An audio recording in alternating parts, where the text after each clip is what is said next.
अस्सलाम वालेकुम व्यूअर्स, क्या हाल चाल है? सब ठीक ठाक है। Welcome back to the new video. आज हमारे पास आई है किया पिकांटो। इसके बैक डोर पे डेंट है और इसको पेंट भी करना है, और पेंट को हमने मैच भी करना है इस दरवाजे का। इतने इतने पार्ट बस पेंट करना है।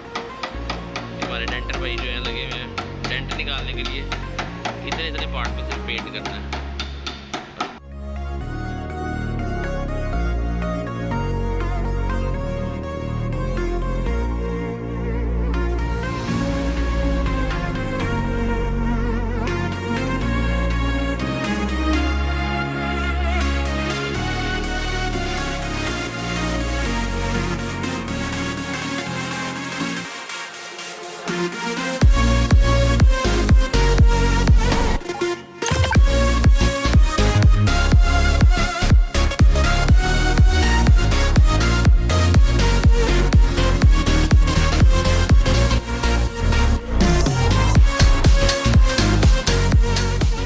दरवाजे का ये भी डेंट है, ये भी निकालें, इसको भी क्लियर करें। इसको भी हम इतना सा डेंट निकाल के यहाँ पे पेंट करेंगे।